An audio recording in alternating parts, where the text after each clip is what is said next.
Pemirsa, Sindo Malam kita awali dengan informasi seorang warga ditemukan tewas terkapar di Pasar Mawar di Jalan Perintis Kemerdekaan Kota Bogor, Jawa Barat. Saat polisi melakukan olah TKP, petugas temukan selongsong peluru di lokasi. Rame. Nggak usah khawatir, mereka berusaha untuk... Diduga terlibat keributan di tempat berkumpulnya. Seorang warga menjadi korban penembakan di area pasar di Jalan Perintis Kemerdekaan, Kota Bogor, Jawa Barat.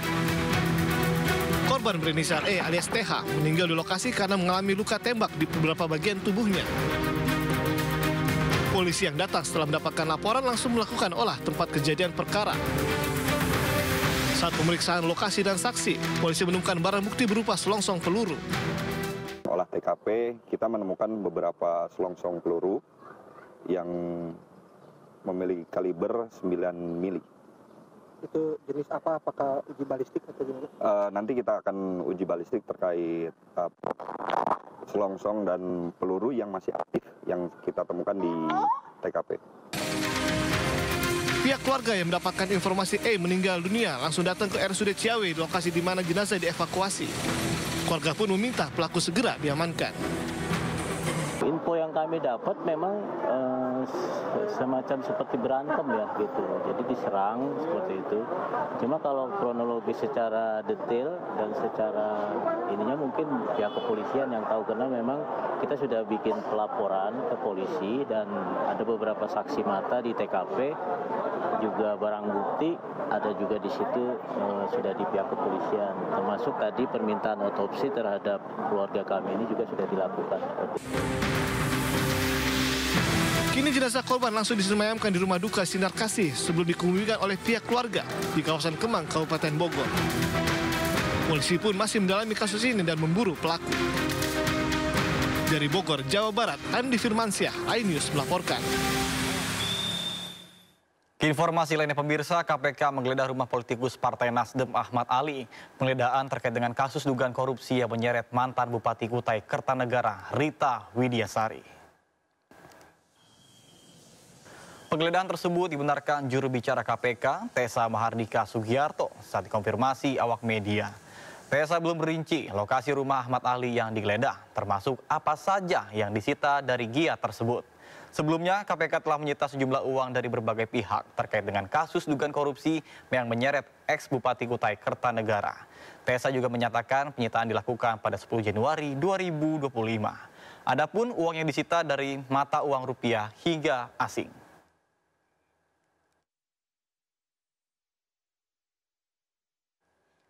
Sementara itu pemirsa, kebijakan Kementerian SDM yang ubah cara pembelian gas melon memakan korban jiwa. Seorang ibu asal Tangerang meninggal dunia karena kelelahan usai antri membeli tabung gas melon.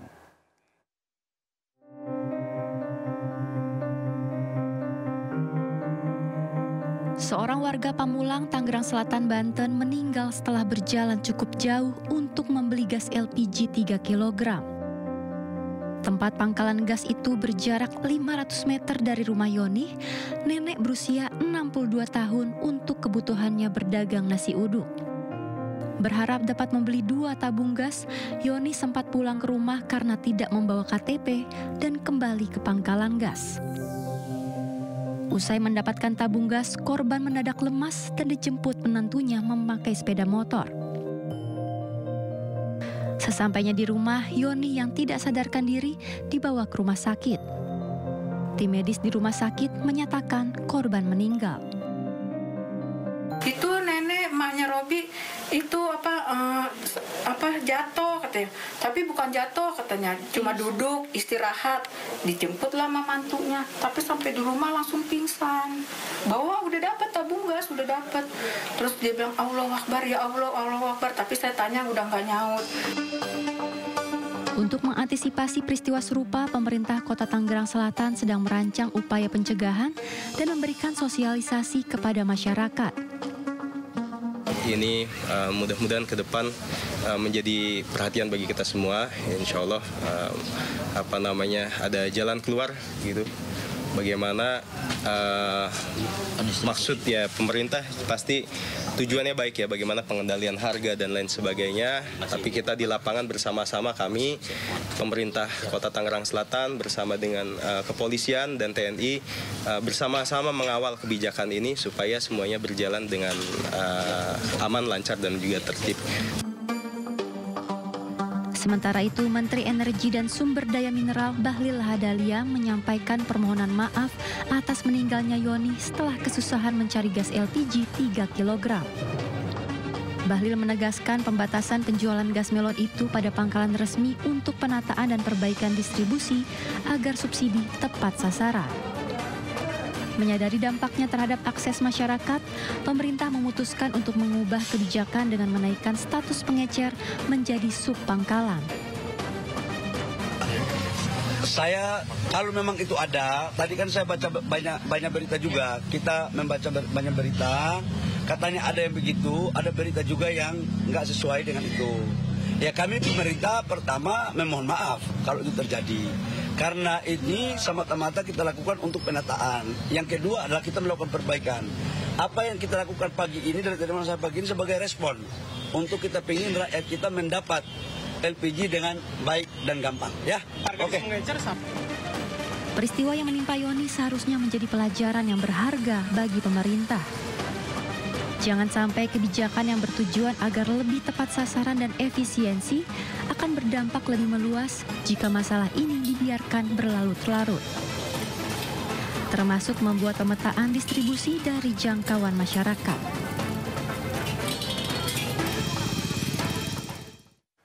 Sementara itu pemirsa, atas meninggalnya seorang lansia di Tangerang, pihak istana ikut buka suara. Izinkan saya untuk mengucapkan bela sungkawa terlebih dahulu karena kita sama-sama tahu ya telah berpulang ya seorang ibu berusia 68 tahun di Banten yang dimana ibu tersebut kemudian meregang nyawa ketika saat menumpuk di antrian untuk mendapatkan gas LPG 3 kg yang kita sebut gas melon, kurang lebih seperti itu ya. Tapi begini, menjawab pertanyaannya tadi, Presiden Prabowo sebetulnya secara substansi mendukung program pencatatan distribusi gas LPG ini. Artinya bagaimana? Jadi begini, ada 3 poin yang harus kita sama-sama tahu. Pertama, Presiden Prabowo ingin agar subsidi ini tepat sasaran. Ya, jadi kami menemukan fakta di lapangan seringkali terjadi bahwa gas ini kemudian digunakan oleh usaha-usaha non-mikro, usaha-usaha kecil, ada juga usaha menengah dan lain-lain. Karena apa? Karena tidak ada pencatatan identitas diri. Itu dan biasanya ya jual beli atau transaksi yang mudah tanpa pencatatan identitas diri itu berasal dari level pengecer. Kurang lebih seperti itu ya.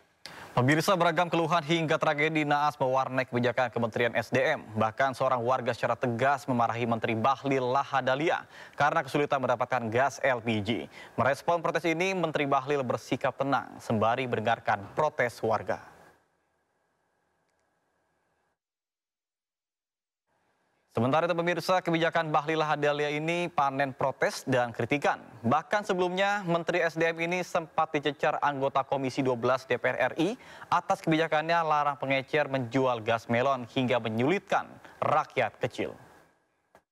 Menyangkut dengan LPG, kami sebenarnya bermaksud untuk bagaimana melakukan penataan aja. Tidak ada maksud lain. Tapi kalau Bapak Ibu setuju untuk tidak kita lakukan penataan, ayo. Nggak apa-apa.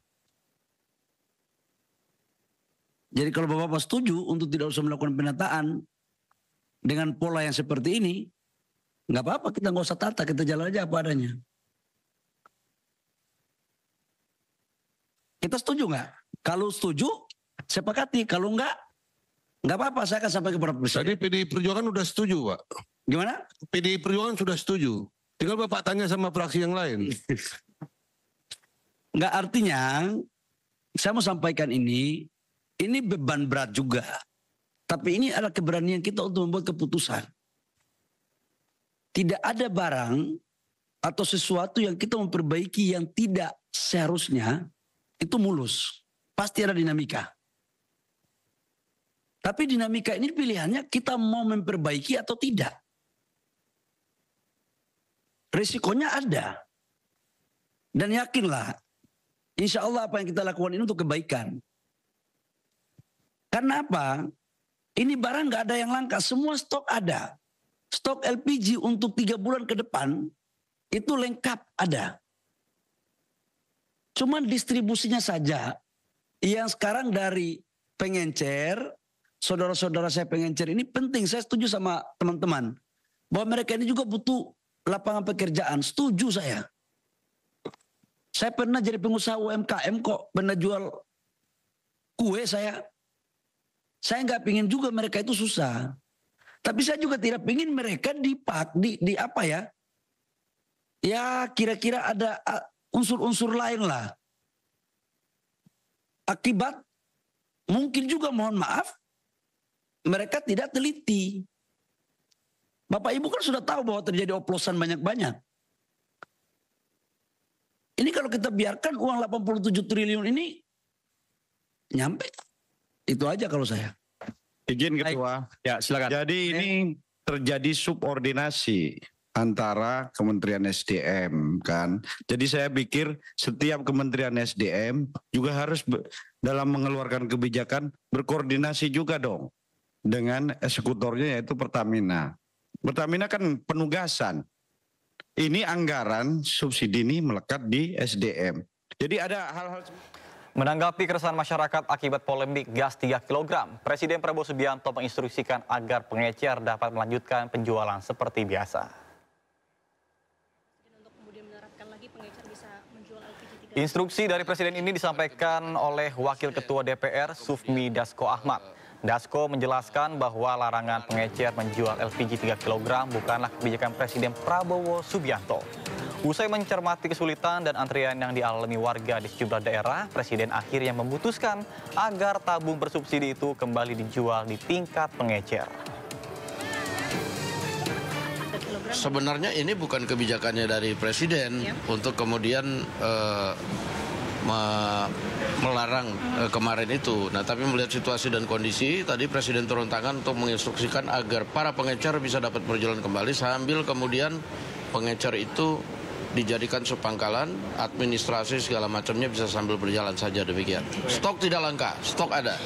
Stok terkonfirmasi tidak langka. Nah justru itu makanya nanti ini regulasinya lagi diatur. Nah supaya kemudian nyampe ke masyarakat itu harganya. Sementara itu pemirsa, Menteri SDM Bahlil Lahadalia dipanggil Presiden Prabowo Subianto ke kantor Presiden di Komplek Istana Negara.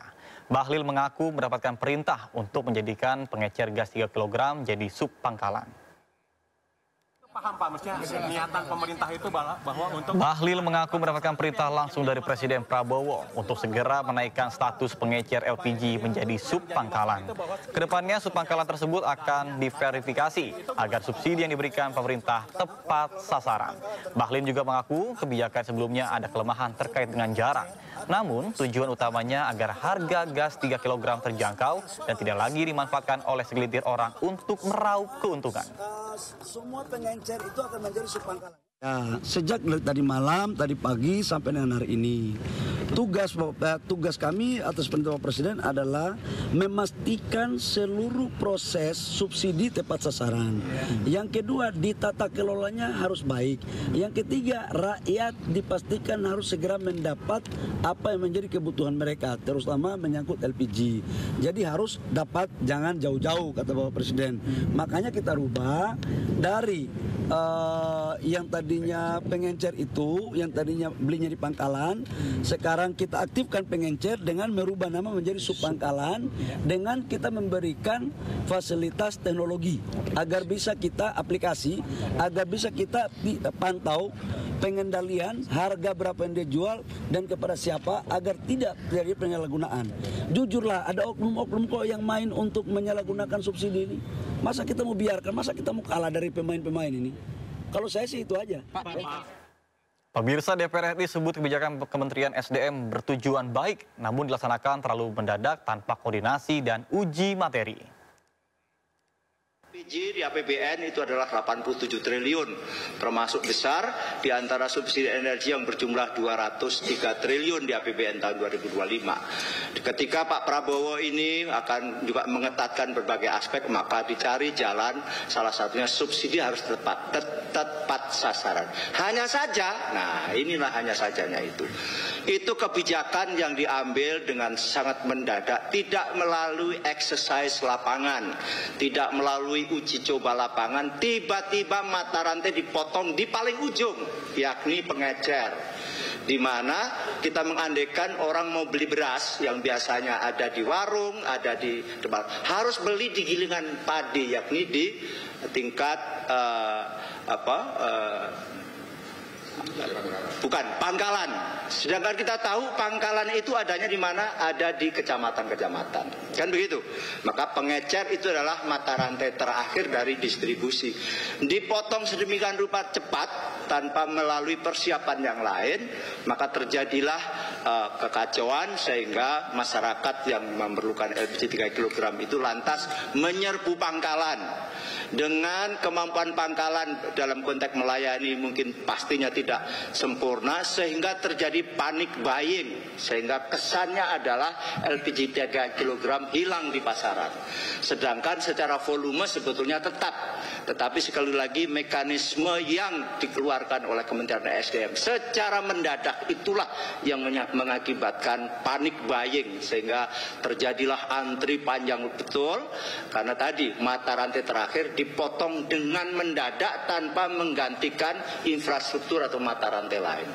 Dan akhirnya dikoreksi kebijakan itu atas perintah Presiden, maka tetap dibuka mata rantai terakhir itu pengecer, hanya diformalkan fungsinya menjadi sub pangkalan, di mana nanti akan mengidentifikasi bahwa barang subsidi ini harus sampai by name by dress. Kenapa lagi-lagi ini dialamatkan atau yang berhak membeli LPG 3 kg itu hanya orang tidak mampu dan UMKM. Itulah fungsi nanti sub pangkalan, itulah yang mengidentifikasi sekaligus pembelinya. Jadi kita terima kasih bahwa telah dipulihkan kembali oleh pemerintah, dalam hal ini Pak Prabowo, sehingga sesuatu yang haru biru dalam utamanya 3 hari terakhir ini insya Allah mudah-mudahan sudah kembali normal. Sekali lagi kritik kita kepada Kementerian ESDM selaku regulator dan juga pembuat kebijakan agar hati-hati menyangkut hajat hidup orang banyak. Mama di Tangerang, Banten mengamuk lantaran tidak kebagian gas 3 kg meskipun telah antri berjam-jam. Sejak gas melon tidak lagi dijual pengecer, antrian panjang warga terjadi di sejumlah daerah.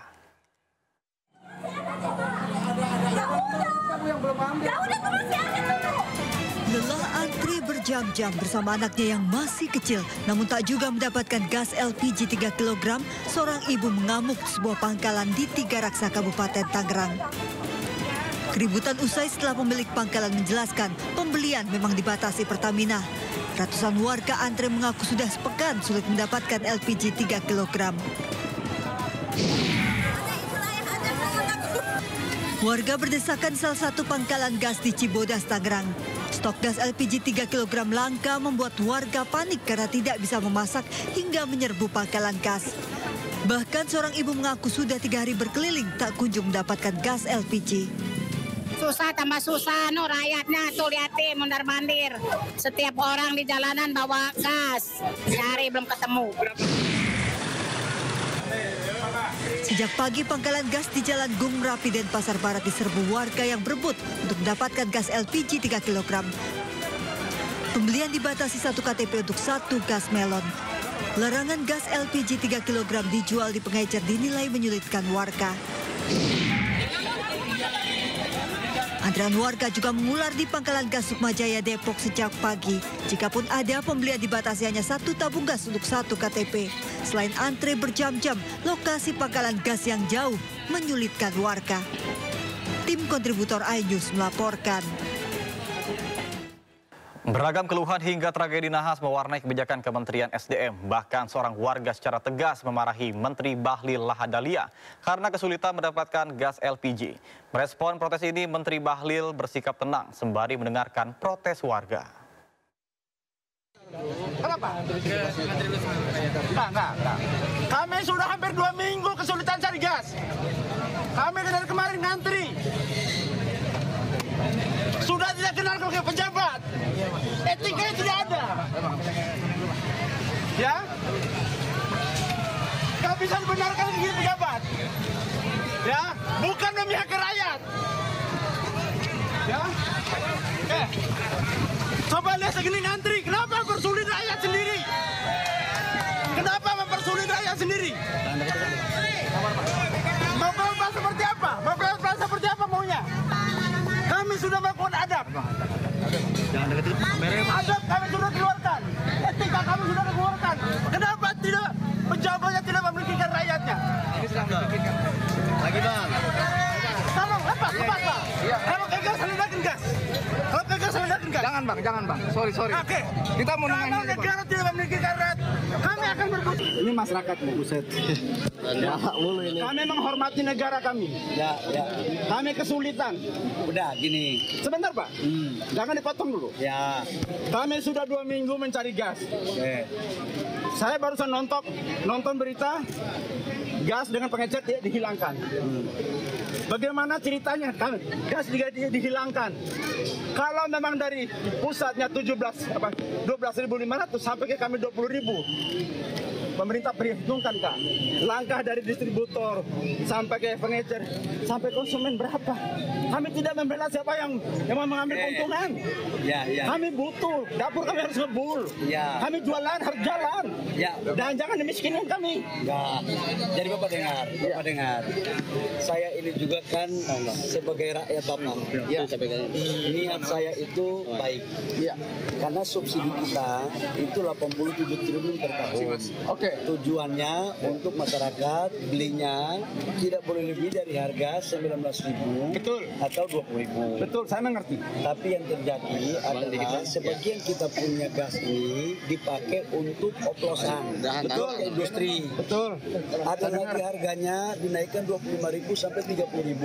Betul, kami dengar. Nah, karena itu pemerintah berkewajiban untuk memastikan semua subsidi bisa tepat sasaran. Nah, karena itu kita lakukan penataan. Mulai hari ini, Bapak mau jualan nggak apa-apa, karena dari pengecer sekarang kita aktifkan menjadi sub daripada pangkalan, supaya lebih dekat dengan bapak-bapak dengan harga tetap 19.000 atau maksimal 20.000, supaya bisa negara kontrol agar tidak ada lagi yang menyalahgunakan LPG subsidi. Oke, saya pakai akal sehat Pak ya. Saya pakai akal sehat. Kalau memang ada yang nakal, menimbun atau mengurangi isi gas, Bapak punya senjata, Bapak punya alat untuk bertindak. Bukan rakyat untuk dikorbankan. Itu yang pertama. Yang kedua, kalau kami suruh jadi sub, persyaratannya apa? Nggak ada persyaratan. Saya udah salah satu KTP. KTP adalah privasi. Udah. Bapak, saya pikir yang penting Bapak sekarang ambil dulu, Bapak antri. Yang penting penjelasan tujuan negara begitu ya Bapak ya. Kita ingin Bapak dapat dengan harga yang baik, semua kita layani, tidak ada kelangkaan. Oke? Ya. Saya sekarang lagi masak Pak. Saya tinggal demi gas. Iya. Ini Bapak. Bukan masalah antri gasnya. Anak kami lapar, butuh makan, butuh kehidupan, Pak. Oke, Bapak ya. Logika berjalan dong, Pak. Iya. Udah ya. Yang penting itu, Pak. Sehat kami berjalan, Pak. Udah ya. Badan Reserse Kriminal Polri telah meningkatkan status perkara duga pemalsuan dokumen pagar laut di Tangerang, Banten ke penyidikan. Sindo Malam akan segera kembali, tetaplah bersama kami.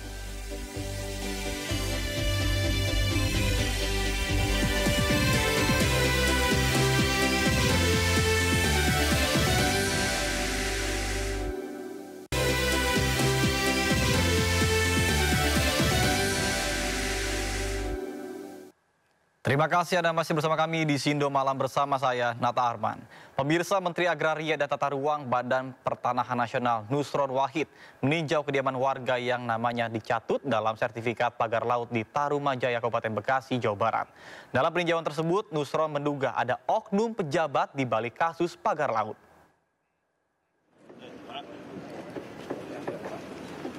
Dalam kunjungannya, Nusron disambut dengan puluhan nelayan yang tengah menggelar aksi demonstrasi, menuntut pencabutan pagar yang beredar di laut.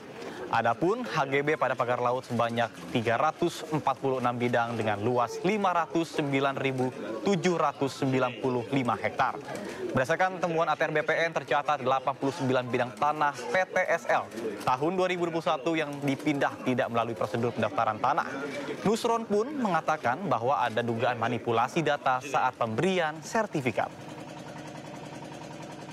Saat ini Pak Dalu Inspektorat Jenderal sedang menginvestigasi. Ada nggak unsur pidana dan motif mens reanya? Kalau salah udah pasti salah ini. Ya kan, kalau salah udah pasti salah. Tapi apakah salahnya maladministrasi atau ada unsur pidananya, kesengajaan? Kalau ada unsur kesengajaan mens rea, maka langkah kami apa? Menteri ATR BPN akan menyerahkan oknum-oknum terlibat dan pemilik ini yang mengklaim ini kepada AP. Informasi lainnya pemirsa, Badan Reserse Kriminal Polri telah meningkatkan status perkara dugaan pemalsuan dokumen pagar laut di Tangerang ke penyidikan. Dirtipidum Bareskrim Polri, Brigjen Diu Handani Raharjo Puro mengatakan bahwa peningkatan status penyidikan dilakukan setelah pihaknya melakukan gelar perkara. Hari ini kami menambah beberapa orang saksi yang sebelumnya kita hanya interview, kita formilkan, kita periksa 5 orang. 5 orang tersebut adalah yang kemarin saya sampaikan, KJSB Lukman, kemudian pihak ATR BPN 2 orang, Kementerian Kelautan dan Perikanan, dan Bapeda Kabupaten Tangerang.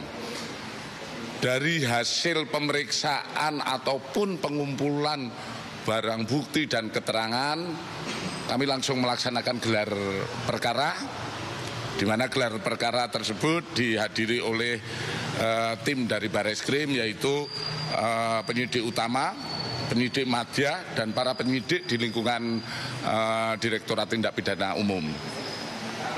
Dari hasil gelar, kami sepakat bahwa kami telah menemukan dugaan tindak pidana pemalsuan surat dan atau pemalsuan akta otentik. Yang selanjutnya kami dari penyidik siap melaksanakan penyidikan lebih lanjut. Tentu saja kita melaksanakan penyidikan secara profesional. Kita cari dulu dalam proses penyidikan, karena sebelum kita menentukan tersangka dan lain sebagainya, kita tetap mengedepankan praduga tak bersalah, tapi pada prinsipnya kita sudah mempersiapkan untuk penyidikan lebih lanjut. Pemirsa, Bareskrim Polri telah meningkatkan status perkara dugaan pemalsuan dokumen pagar laut di Tangerang ke penyidikan. Dirtipidum Bareskrim Polri, Brigjen Diu Handani Raharjo Puro mengatakan bahwa peningkatan status penyidikan dilakukan setelah pihaknya melakukan gelar perkara.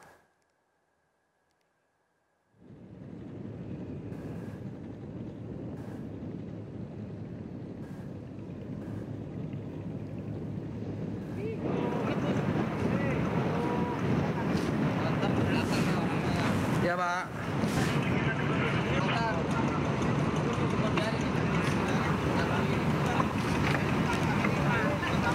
Ombudsman Republik Indonesia merilis hasil investigasi atas Prakasa sendiri terkait dengan polemik pagar laut yang terjadi di Kabupaten Tangerang, Banten.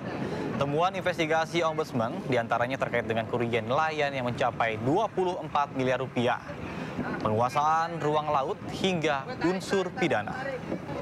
Ombudsman mendapatkan informasi 28 November dan 2 Desember 2024 terkait dengan keberadaan pagar laut yang merugikan para nelayan dari sisi perekonomian. Laporan Ombudsman Provinsi Banten terkait dengan investigasi sejak 19 Desember 2024 menyebutkan bahwa nelayan menderita kerugian hingga 24 miliar rupiah. Bahkan tidak hanya itu, Ombudsman juga menemukan indikasi adanya penguasaan ruang laut sebesar 370 hektar di Kohot, Tangerang. Ombudsman juga mendapati unsur pidana lain, yakni pagar tidak berizin, potensi dampak lingkungan mengganggu ketertiban umum merugikan masyarakat, serta peredaran 2 surat yang diduga palsu. Pertama adalah kami menyatakan bahwa memang ada maladministrasi. Kami mengapresiasi upaya yang sudah dilakukan DKP di saat mendapatkan laporan masyarakat, langsung melakukan kunjungan lapangan, melakukan penghentian di saat panjangnya masih 10 km, berkoordinasi dengan KKP, tapi membutuhkan waktu yang cukup lama sampai dengan 22 Januari kemarin baru melakukan pembongkaran. Kita meyakini ada indikasi yang kuat bahwa keberadaan pagar laut ini adalah dalam rangka upaya menguasai ruang laut. Adanya dokumen yang menunjukkan adanya permintaan atau upaya penguasaan ruang laut di mana 370 hektar awalnya diajukan di daerah Kohon yang sebagian sudah terbit atau seluruhnya sudah terbit. Kami tidak bisa membandingkan dengan 263 bidang yang sudah terbit dan 50 yang sudah dicabut. Berdasarkan perhitungan kami, minimal kerugian yang dialami oleh hampir 4.000 nelayan itu mencapai sekurang-kurangnya 24 miliar. Sekurang-kurangnya, karena ada berbagai asumsi itu dari jumlah bahan bakar yang bertambah antara 4 sampai 6 liter solar per hari, lalu hasil tangkapan yang berkurang, kerusakan kapal yang kita hitung adalah pada angka, sehingga minimal itu angkanya adalah 24 miliar sampai dengan dilakukannya pembongkaran. Jadi yang kami lihat di sini adalah persoalannya adalah karena persoalan mata pencaharian. Jadi kami masuk bukan persoalan HGB-nya. Jadi Ombudsman itu masuk bukan mau melihat persoalan HGB. Adalah persoalan mengapa ada pagar yang mengganggu mata pencahari para nelayan. Sejak penemuan pagar laut tidak bertuang di perairan Tangerang, mata publik terus mengikuti kasus ini. Dimulai dari laporan warga sekitar hingga berkembang pada pencabutan surat hak guna bangunan dan hak milik atas pagar laut tersebut.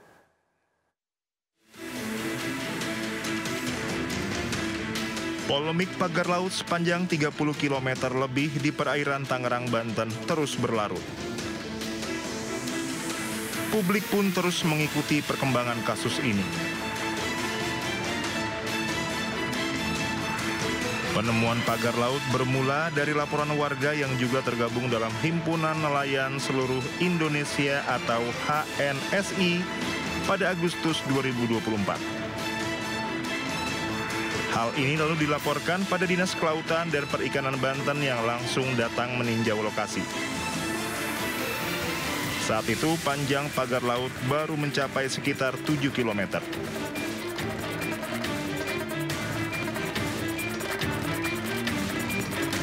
Awal September 2024, tim DKP Banten kembali melakukan investigasi bersama Direktorat Jenderal Pengawasan Sumber Daya Kelautan dan Perikanan KKP dan Polisi Khusus.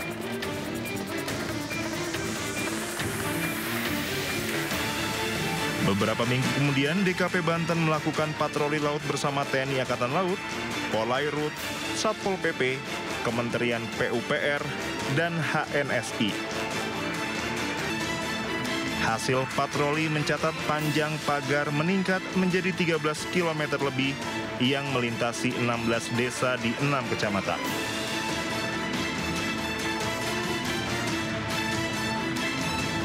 Awal Januari 2025, KKP memutuskan menyegel pagar misterius yang sudah berkembang menjadi lebih dari 30 km. Langkah tegas ini diambil menyusul adanya instruksi Presiden Prabowo Subianto yang meminta KKP hadir dan menangani kasus yang telah meresahkan masyarakat.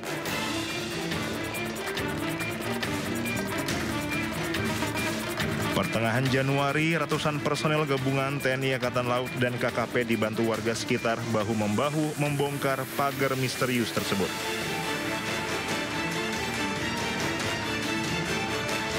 Akhir Januari, Menteri ATR Kepala BPN Nusron Wahid menyatakan pihaknya telah membatalkan 50 sertifikat hak guna bangunan dan hak milik yang terbit di pagar laut tersebut. Nusron juga telah memberikan sanksi berat kepada 8 pejabat ATR BPN yang diduga terlibat dalam penerbitan SHGB dan SHM. Mabes Polri dan Kejaksaan Agung pun mulai menyelidiki kasus ini. Kini publik menanti siapa tersangka di balik kasus pagar laut ini.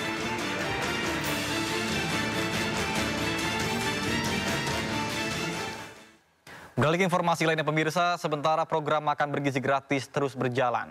Pemerintah di satu sisi juga sedang memikirkan memotong anggaran belanja negara. Menteri Dalam Negeri Tito Karnavian juga mengungkapkan lebih dari 50% anggaran terdampak pemangkasan. Anggaran di Kemendagri bahkan mengalami efisiensi hingga 2,7 triliun rupiah. 67 setelah diefisiensi menjadi Menteri Dalam Negeri Tito Karnavian menjalani rapat kerja bersama Komisi 2 DPR RI. Dalam rapat kerja disampaikan bahwa lebih dari 50% anggaran terdampak pemangkasan. Di Kementerian Dalam Negeri, efisiensinya adalah 2,7 triliun dari total semula pagu anggaran 4,7 triliun rupiah. Efisiensi lebih kurang mencapai 57,46%, sehingga sisa pagu Kemendagri sebesar 2 triliun lebih atau 42,54%. Kebijakan efisiensi ini sesuai instruksi Presiden Prabowo Subianto.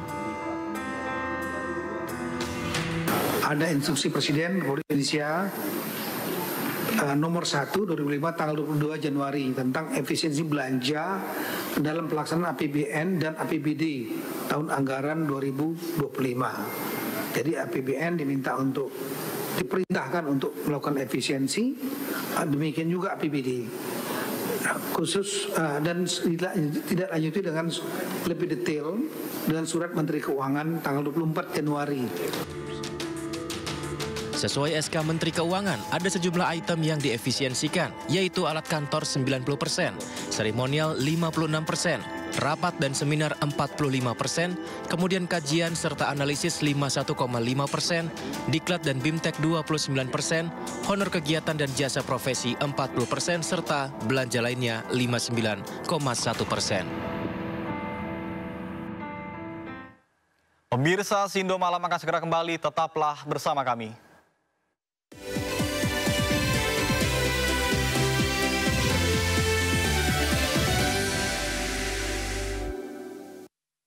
Dalam World Leader Summit on Children's Rights, Presiden kelima Megawati Soekarno Putri bertemu dan berdiskusi singkat dengan Al Gore, Wakil Presiden era Bill Clinton. Dalam kesempatan itu, Megawati sempat membahas kondisi terkini di Los Angeles pasca diterjang kebakaran hebat.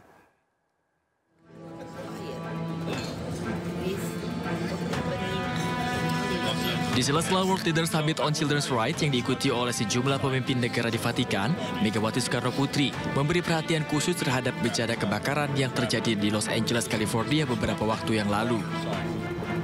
Berdiskusi secara singkat dengan Presiden kelima Republik Indonesia tersebut, Al Gore, Wakil Presiden era Bill Clinton, menjelaskan beberapa penyebab kebakaran yang meluas di Los Angeles.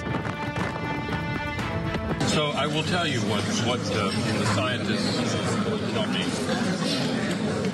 The heat trapped in the Earth system is disrupting the water cycle.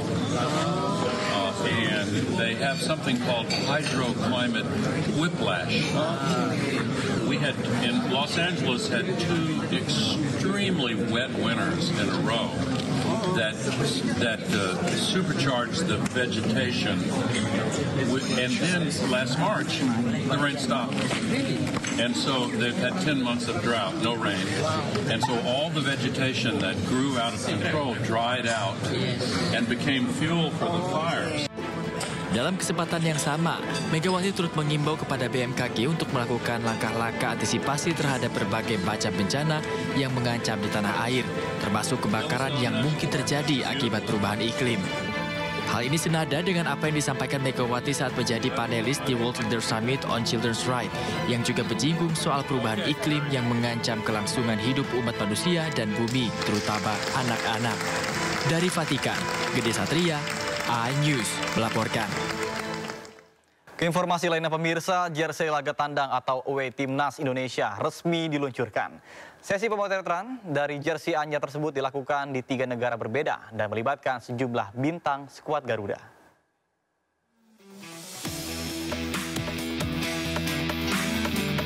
Inilah jersey resmi Timnas Indonesia untuk laga tandang atau away yang diluncurkan hari Senin. Dominan warna putih dengan aksen warna hitam dan abu-abu sebagai pembeda. Pada bagian abu-abu tampak jelas ornamen bunga Edelweiss, gunung, dan Garuda. 3 elemen yang mewakili tema besar Indonesia Pusaka. Dalam jersey away Timnas Indonesia terbaru, latar dalam lambang perisai Garuda juga berwarna hitam. Sementara warna kaos kaki juga senada, dominan putih dengan aksen hitam dan abu-abu menyesuaikan masukan pemain. Sesi pemotretan untuk jersey away Ajar Timnas Indonesia melibatkan sejumlah bintang skuad Garuda. Mulai dari Tom Hey, Ragnar Oratmangun, Sandy Walsh, Calvin Verdong, Miss Hilgers, dan Sei Patinama. Pemotretan dilakukan di 3 negara berbeda.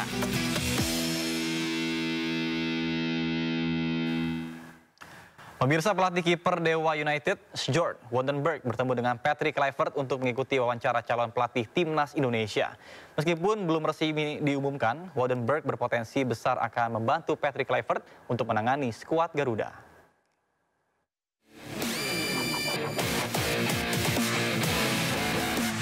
Pelatih kiper Dewa United, Sjoerd Wondenberg, santer dirumorkan akan bergabung dengan staf kepelatihan Timnas Indonesia. Pasalnya, pelatih kiper asal Belanda tersebut nampak bertemu dengan Patrick Kluivert. Hal ini diketahui dari unggahan Zulkifli Syukur di akun media sosialnya. Dalam unggahan tersebut, Zulkifli Syukur mengaku bahwa dirinya melakukan wawancara dengan Kluivert.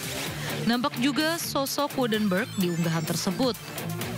Meski begitu, belum ada pengumuman resmi dari PSSI terkait bergabungnya Sjoerd Wondenberg bersama Garuda. Seleksi asisten pelatih yang lokal, dan besok itu seleksi asisten pelatih fisik. Sehingga dari beberapa yang diseleksi tentu nanti akan diumumkan secara resmi oleh PSSI.